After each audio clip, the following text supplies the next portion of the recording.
میں یہ عرض کر رہا تھا، دیکھو میرے بھائی، اگر اللہ نے آپ میں کوئی اچھی بات رکھی ہے، کسی نیکی کی توفیق دی ہے، تو اس کا بھی استحضار کرنا چاہیے۔ استحضار کا مطلب اس کے بارے میں ہمیں سوچنا چاہیے، اس کی ہم قدر کریں، اس پہ اللہ کا شکر ادا کریں۔ یہ نہ دیکھیں سب روزے رکھنے تو ہم نے رکھ لیا تو کیا ہو گیا، بھائی سب کا نہیں پتا، ہم تو نالائق ہیں یار، سب تو بہت نیک ہیں، وہ تو رکھ سکتے ہیں، ہم جیسے نالائق کو اللہ نے توفیق، میرا جو اللہ سے معاملہ ہے مجھے کیا پتا آپ کا کیا معاملہ ہے، میں تو اپنا معاملہ دیکھوں گا۔ تو ہمارے نبی اپنے آپ کو موٹیویٹ کیسے کرتے تھے؟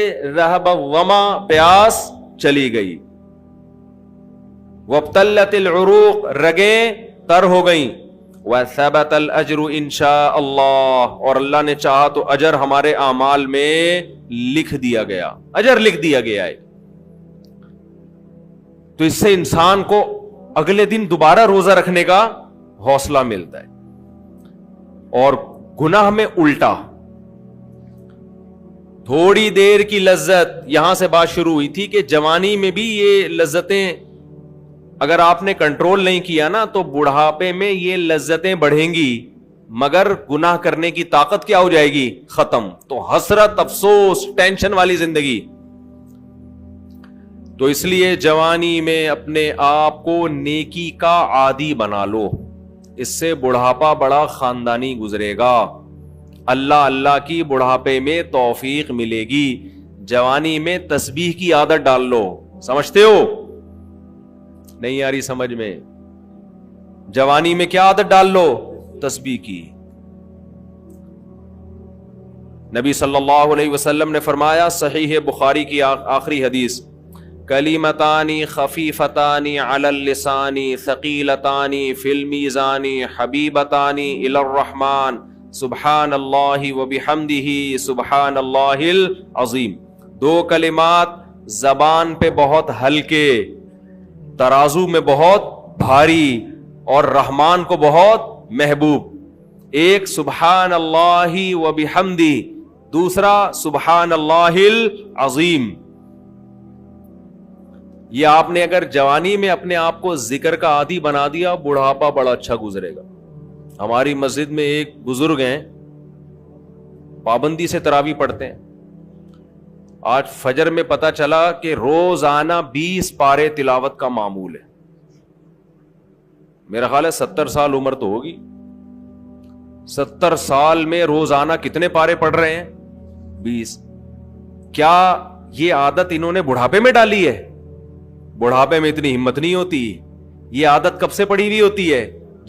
جوانی میں روز 20 نہیں پڑھتے ہوں گے، 2 پڑھتے ہوں گے، 3 پڑھتے ہوں گے، لیکن جیسے جیسے عمر بڑھ رہی ہے وہ تعداد کم ہونے کے بجائے بولو وہ شوق بڑھتا چلا جا رہا ہے۔ عین ممکن ہے کچھ دنوں کے بعد یا چند سالوں کے بعد صحت اجازت نہ دے، عین ممکن ہے، لیکن شوق تلاوت کا کم ہونے کے بجائے بڑھے گا، اور اللہ اجر کس پہ لکھے گا؟ شوق پہ۔ حدیث میں آتا ہے کسی کا کوئی معمول تھا، صحت خراب ہونے کی وجہ سے معمول چھوٹ گیا تو اللہ اس کے اعمال میں وہ نیکی لکھتے رہتے ہیں۔ جیسے کسی نے ہمیشہ رمضان میں روزے رکھے ہوں، بڑھاپا آ گیا، شوگر، بیماریوں کی وجہ سے روزہ نہیں رکھ پا رہا، تو اب یہ تھوڑی کہ اللہ اس کا اجر ضائع کریں گے، اللہ کہیں گے تو نے ہمیشہ رکھے ہیں، اب مجبور ہے تو میں تیرے اعمال میں روزے لکھتا چلا جاؤں گا میں۔ تو آج آپ نے اپنے آپ کو میرے بھائی اللہ کا تھوڑا تھوڑا اللہ کا ذکر کی عادت ڈالو۔ میں نہیں کہہ رہا آپ سے زیادہ نہیں ہوتا تو وحشت نہ تھوڑا کر لو، آج تھوڑا کرو گے کل اس تھوڑے میں ایسی لذت ہوگی کہ اللہ اس مقدار کو بڑھا دے گا۔ حدیث میں آتا ہے سبحان اللہ والحمد للہ ولا الہ الا اللہ واللہ اکبر، یہ کلمات احب الی اللہ مما طلعت الشمس او کما قال صلی اللہ علیہ وسلم۔ سورج جن چیزوں پہ طلوع ہوتا ہے، ظاہر ہے سورج تو پوری دنیا پہ طلوع ہوتا ہے، ان تمام چیزوں میں اللہ کو سب سے زیادہ محبوب یہ کلمات ہیں۔ اور دیکھو اس میں اللہ کا کوئی فائدہ نہیں ہے، اللہ کی آپ حمد و ثنا کریں، اللہ کا کوئی فائدہ نہیں ہے۔ اللہ یہ چاہتے ہیں میرے بندے اپنی زبان سے میرا نام لیا کریں، اللہ کو اس بات کی خوشی ہوتی ہے۔ ہمارے حضرت ایک شعر پڑھا کرتے تھے, یہ جو اہل اللہ ہوتے ہیں نا, ان کو ذکر کی بڑی عادت پڑ جاتی ہے. بار بار اللہ کا نام لیتے لیتے نا, شروع میں تو انسان کو عادت نہیں ہوتی, جب نام لیتا ہے اور بار بار ذکر, تو پھر اس کا ٹائم اللہ کے ذکر کے بغیر پاس نہیں ہوتا. پھر اس کو ایک کمی محسوس ہوتی ہے. کسی کو چائے کی عادت پڑ جائے, چرس کی عادت پڑ جائے, سگریٹ کی عادت پڑ جائے, نہیں ملے تو تڑپتا ہے نا. تو جس کو ذکر کی عادت پڑتی ہے نا, اس کو جب ذکر کا ٹائم نہ ملے تو اس کا دل پریشان ہوتا ہے, اس کو اللہ کے نام میں ایک چسکا آنے لگتا ہے.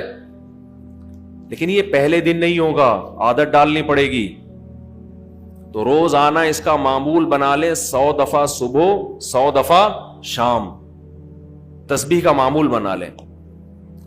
اس سے کیا ہوگا, ابھی شاید دل نہ لگے آپ کا, لیکن جیسے جیسے عمر بڑھے گی اللہ کے نام کا چسکا لگنا شروع ہو جائے. بڑھاپا بہت اچھا گزرے گا, اللہ کو یاد کر کے گزرے گا. کھوپڑی شریف میں بات آ رہی ہے کہ نہیں آ رہی؟ اور اگر ہر وقت دنیا کے تذکرے کرتے رہے نا, ہر وقت ویڈیو گیم لے کے بیٹھے ہوئے, پب جی کھیل رہے ہیں, سانپ والا, اب تو سانپ والا ختم ہو گیا, اب آ رہا ہے سانپ والا. نوکیا میں آتا تھا, سانپ لمبا ہوتا جا رہا ہے, اس کو پتہ نہیں فضول ٹائم ویسٹ کر رہے ہو. ہم پریشان ہوتے ہیں یار, ہمارے پاس کاموں کو نمٹانے کا ٹائم نہیں ملتا. ہم تو چاہ رہے کاش یہ دن 24 گھنٹے کے بجائے 48 گھنٹے کا ہو جائے. اور لوگ کیا کر رہے ہیں کہ وہ باقاعدہ ارادہ کر کے ضائع کر رہے ہیں ٹائم. ہمارے تو کام نہیں نمٹتے. جب ہم رات کو سونے کے لیے لیٹتے ہیں تو کہتے ہیں یار آج کا دن بھی گزر گیا اور کام ویسے کے ویسے ہی. اور ادھر باقاعدہ ارادہ کر کے جو ہے نا ٹائم ضائع کیا جا رہا ہے کہ چلو ٹائم ویسٹ کرتے ہیں. ایسی چیز میں ٹائم گزر جائے نا جو ذہنی تفریح کا ذریعہ بنے تو بھی ٹھیک ہے. گپ شپ لگا لو دوستوں کے ساتھ بیٹھ کر. یہ کیا ہے یار, دماغ کو خام خواہ کا تھکا رہے ہو بیٹھ کے. تو اگر پب جی کھیلنے کی عادت ڈال لی تو جاؤ گوروں کا بڑھاپا دیکھو. اولڈ ہاؤس میں بڑھاپے میں سنوکر کھیلتے ہیں, کیرم بورڈ کھیلتے ہیں, لڈو کا نہیں مجھے پتا, یہ چیزیں کھیل رہے ہوتے ہیں بڑھاپے میں. اور ہمارا بڑھاپے میں ایک دن میں 20 پارے ختم کر رہا ہے. سمجھتے ہو کہ نہیں؟ وہ نماز میں دل بہلا رہا ہے, وہ تہجد میں اس کا ٹائم گزر رہا ہے. بھائی ویڈیو نہ بنائے, لکھا ہوا ہے نا. تو یہ کیسی عجیب بات ہے. آپ جائیں وہاں, ایک صاحب نے مجھے کہا کہ میں نے یورپ میں بڈھی عورتوں کو دیکھا, بڈھی عورتیں 5-6 بڈھی عورتیں بیٹھی ہوئی اور جوا کھیل رہی ہیں, تاش کھیل رہی ہیں. کہہ رہے مجھے یاد آیا یار ایک ہماری بوڑھی ہیں, ہماری بوڑھی عورتیں مصلے پہ بیٹھی ہوتی ہیں, اللہ اللہ کر رہی ہوتی ہیں, آخری وقت اللہ کا نام لے کے گزار رہی ہوتی ہیں. اور ایک ہی بڑھیاں ہیں اور کیا کھیل رہی ہیں, تاش کے پتے. اچھا لگتے ہیں بڑھاپے میں یہ. ہمارے بوڑھے کو دیکھو, آدمی کا دل چاہتا ہے اس سے دعا کروائے کہ بابا جی میرے بھی سر پہ ہاتھ رکھ لو. جو تاش کھیل رہی ہو بیٹھ کے اس بڈھی سے دل چاہے گا؟ اسے تو آدمی نصیحت کرے گا کچھ اور کر لے. تھوڑے دنوں میں اتنا راشا آئے گا نا ہاتھوں میں تھوڑے دنوں میں کہ ایک پتے کے بجائے 2 گر رہے ہوں گے, 2 پتے ایک ساتھ گر رہے ہوں گے. تو اس لیے کارآمد بنا لو, کچھ تھوڑا بہت اللہ کا نام